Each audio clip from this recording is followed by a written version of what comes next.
Hello everyone.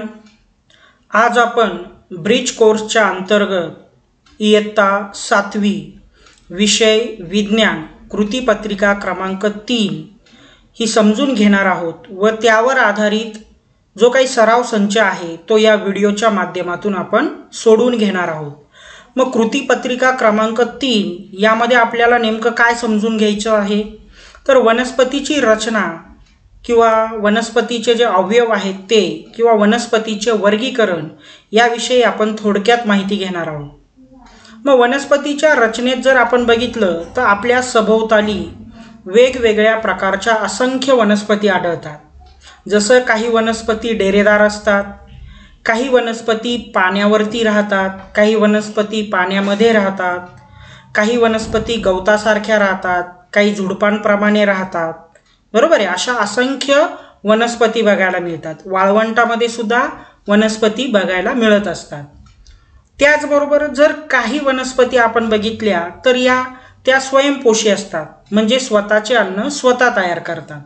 परंतु त्याचबरोबर काही वनस्पती अशा आहेत की ज्या अन्नासाठी इतर वनस्पतींचा उपयोग करत असतात. मग ही थोडक्यात वनस्पतींविषयीची माहिती किंवा झाडांविषयीची माहिती आपल्याला लक्षात ठेवायची. आता वनस्पतीची जी रचना आहे मग सर्वसाधारणपणे 2 भागांमध्ये असते. जमिनीच्या वर असणारा खोडाचा भाग आणि जमिनीच्या खाली असणारा मुळांचा भाग, ही झाली वनस्पतीची रचना. मग आता एक एक जो अवयव आहे वनस्पतींचा तो आपण या ठिकाणी बघणार आहोत. जसं सर्वांनाच माहिती आहे की मूळ, खोड, पान, फूल, फळ हे वनस्पतींचे अवयव आहेत. मग आता फुलांविषयी जास्त मला सांगण्याची आवश्यकता नाही. सर्वांनाच माहिती आहे की वेगवेगळ्या रंगाची फुलं असतात, त्यांना वेगवेगळा आकार असतो, वेगवेगळा सुगंध असतो. मग जे फूल आहे ते त्या आखूड देठाला जोडलेले असते. मग ही सर्वसाधारण माहिती फुलांची आपल्याला आहेच. त्याचबरोबर फुलाचं नंतरून फळामध्ये रूपांतर सुद्धा होत असतं. ही सर्वसाधारण माहिती लक्षात ठेवायची. त्यानंतर पुढचा जो अवयव आहे तो म्हणजे पान. मग पान साधारणपणे पसरट असतं. अन्न निर्मितीमध्ये त्याची महत्त्वाची भूमिका असते. मुख्यतः पानाचे 2 प्रकार पडतात, एक साधं पान आणि एक संयुक्त पान. साध्या पानामध्ये काय असतं, एकच शीर असते आणि त्याचबरोबर त्या पानाचे 2 भाग झालेले असतात, ते साधं पान. मग पिंपळाचं असेल, वडाचं असेल, हे साधं पान झालं. परंतु दुसरा जो प्रकार आहे पानांचा तो म्हणजे संयुक्त पान. या संयुक्त पानामध्ये काय होतं की शीर तर एकच असते, परंतु जी पानांचे भाग आहेत ते खूप जास्त प्रमाणामध्ये झालेले असतात. उदाहरणार्थ गुलाबाचं किंवा चिंचेचं पान बघा की एकच शीर असते, परंतु जे उपपर्ण म्हणजे उपपानं जी असतात ती त्या एका शिरेभोवती असंख्य उपपानं बघायला मिळतात. मग त्याला आपण संयुक्त पान म्हणत असतो. मग हे पानांचं महत्त्व लक्षात ठेवायचं आहे. पुढचा जो अवयव आहे ते म्हणजे खोड. आता वनस्पतीची उंची व आकार खोडावर अवलंबून असते. खोड हे अन्न निर्मिती तसेच अन्नाचे वहन किंवा अन्नाचा साठा करण्यासाठी महत्त्वाचं असतं. त्याचबरोबर वनस्पतीला आधार देण्याचं कामसुद्धा खोड हे करत असतं, हे आपल्याला लक्षात ठेवायचं आहे. त्यानंतर पुढचा अवयव आहे फळ. बघा, फळं ही वेगवेगळ्या आकाराची असतात, वेगवेगळ्या रंगाची असतात, वेगवेगळ्या चवीची असतात. त्याचबरोबर एक बीज किंवा अनेक बीजांचे फळं आपल्याला बघायला मिळत असतात. त्यांची नावंही तुम्हाला माहिती आहेत. पुढचा जो अवयव आहे ते म्हणजे मूळ. अतिशय महत्त्वाचा अवयव की मूळ हे त्या झाडाला महत्त्वाचं म्हणजे आधार देण्याचं काम करतं, भक्कमपणे उभं ठेवू शकतं. त्याचबरोबर जी माती असते त्या मातीला घट्ट धरून ठेवण्याचं काम करत असतं. आणि जमिनीतील जे पाणी आहे किंवा जे पोषक तत्व आहे ते वाहून नेण्याचं काम मुळंही करत असतात. मग ही सर्वसाधारण मुळांचे कार्य तुम्हाला लक्षात ठेवायचे की पाणी वाहून नेणं, जमिनीचं माती धरून ठेवणं, त्या वनस्पतीला आधार देणं, त्याचबरोबर जे जमिनीमध्ये उपयुक्त पोषक घटक आहे ते त्या वनस्पतीपर्यंत वाहून नेणं, हे मुळांचं कार्य आहे. मग मुळांचे पण 2 प्रकार पडतात, एक म्हणजे सोटमूळ आणि दुसरं म्हणजे तंतुमय मूळ. मग आता सोटमूळ हे साधारणपणे जे मोठी झाडं असतात, भक्कम असतात, त्यामध्ये बघायला मिळतात. आणि जी तंतुमय मुळं असतात ती मात्र अतिशय नाजूक, लवचिक आणि मऊ असतात. जी छोटी रोपं असतात आपण असं म्हणूया की 1 वर्षांसाठी जी रोपं वाढवली जातात त्यामध्ये आपल्याला साधारणतः तंतुमय मुळं बघायला मिळत असतात. जसं कांदा आहे, कांद्यामध्ये आपल्याला तंतुमय मूळ बघायला मिळतं. त्यानंतर पुढे बघा वनस्पतींचे वर्गीकरण. आता वनस्पतींचे वर्गीकरण का गरजेचं आहे? बघा कोणतीही वनस्पती ओळखण्यासाठी तिच्यामध्ये असलेले जे विशिष्ट घटक आहेत किंवा गुण आहेत ते आपल्याला माहिती पाहिजे आणि हे आपल्याला वर्गीकरणाच्या माध्यमातून लक्षात येत असतात. मग कॅरोलस लिनियस या शास्त्रज्ञाने सर्वात प्रथम वनस्पतींचे शास्त्रीय वर्गीकरण केले होते. बघा वर्गीकरणामध्ये जो काही महत्त्वाचा भाग जो आहे तो म्हणजे वनस्पती ओळखू यावी यासाठी वर्गीकरण केले जाते आणि कॅरोलस लिनियस या शास्त्रज्ञाने तेच या पद्धतीमध्ये करून दाखवलेलं आहे. मग त्याच्या वर्गीकरणामध्ये काय झालं की वनस्पतींच्या खोडांचा आकार, उंचीनुसार त्यांचे वृक्ष, झुडूप, रोपटे असे प्रकार केले आहे. जर वर्गीकरण आपल्याला माहीत नसते तर आपल्याला हे सांगता आलं नसतं की हे वृक्ष आहे किंवा याला झुडूप म्हणायचं किंवा यालाच रोपटे म्हणायचं. हे कशामुळं शक्य आहे? तर कॅरोलस लिनियस यांच्या शास्त्रीय वर्गीकरणामुळे. आता वृक्ष कोणाला म्हणायचं आपण ते आधी या ठिकाणी बघूया. बघा काही वनस्पती खूप उंच वाढतात, त्यांचे खोड टणक व मजबूत असते, त्यांना जमिनीपासून काही उंचीवर फांद्या फुटतात, अनेक वर्ष फुलं फळं येतात, अशाच वनस्पतीला आपल्याला वृक्ष म्हणायचंय. समजतंय? मग आंबा झालं किंवा अजून तुम्ही बघितलं चिकू झालं, जांभूळ झाले, हे सगळे काय आहेत? उंच वाढणारे आहेत, त्यांचं खोड टणक आहे, मजबूत आहे आणि जमिनीपासून खूप उंचावरती त्यांना फांद्या फुटतात आणि हे अनेक वर्ष फूल आणि फळ देतात. मग अशाच वनस्पतींना आपण वृक्ष म्हणत असतो.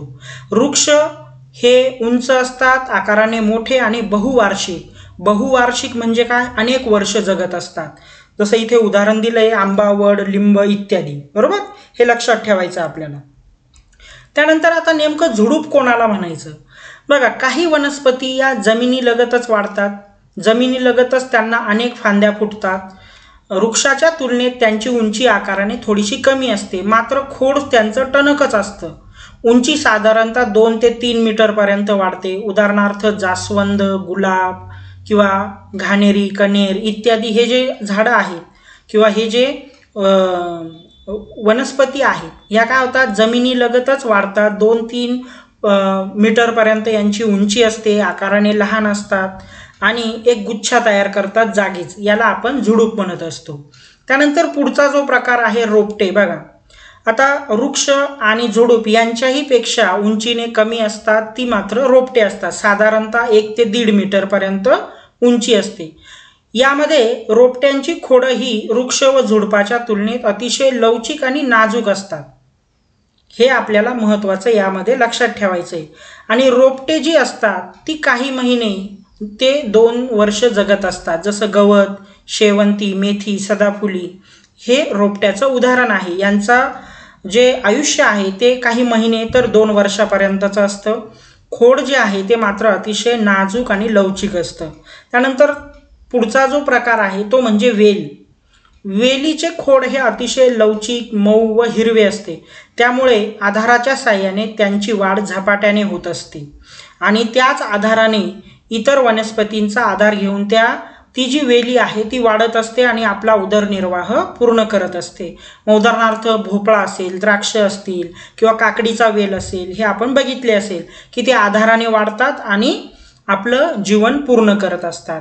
हे सुद्धा काही महिन्यांपुरते जगत असतात, हे आपल्याला लक्षात ठेवायचे.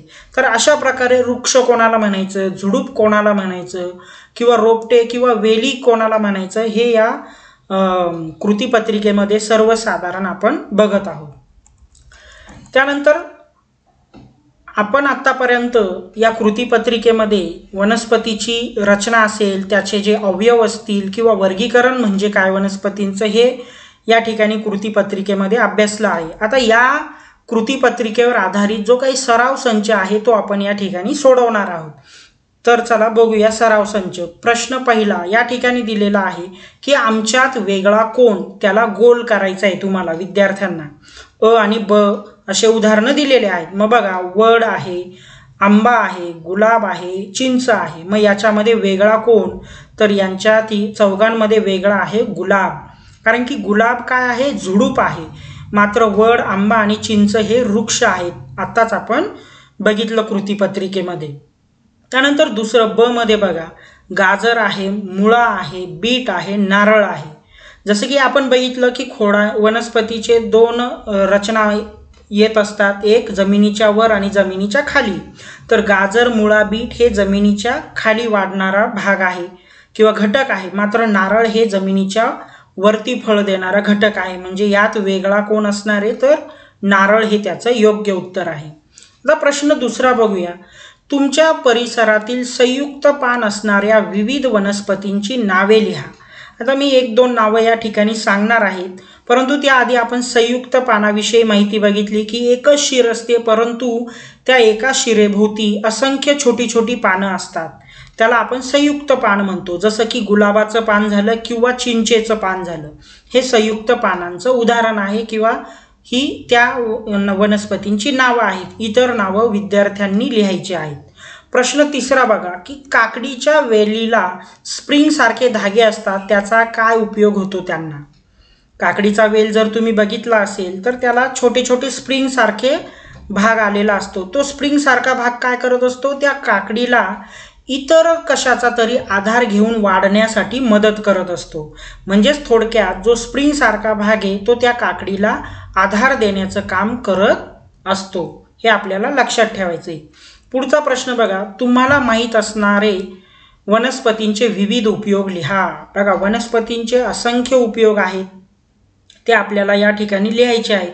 की जसं फर्निचरसाठी झाडाचा किंवा वनस्पतीचा उपयोग केला जातो. त्यानंतर अन्न म्हणून आपण वनस्पतींचा वापर करतो. औषध म्हणून सुद्धा वनस्पतींचा वापर करत असतो.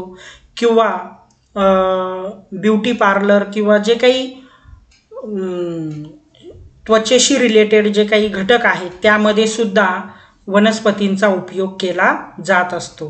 मग हे सगळे वनस्पतींचे उपयोग आपल्याला माहिती पाहिजे.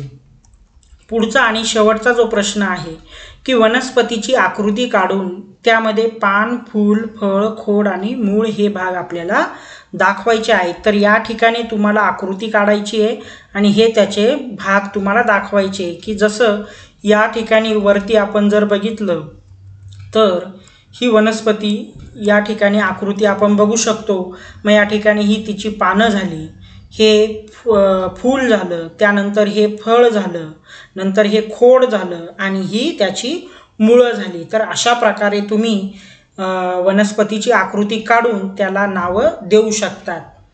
समजलं? सो आय होप तुम्हाला कृती क्रमांक 3 ही समजली असेल, त्यावर आधारित सराव संचही समजला असेल. अशीच नवनवीन व्हिडिओ बघण्यासाठी चॅनलला लाईक आणि सबस्क्राईब करा. Thank you very much.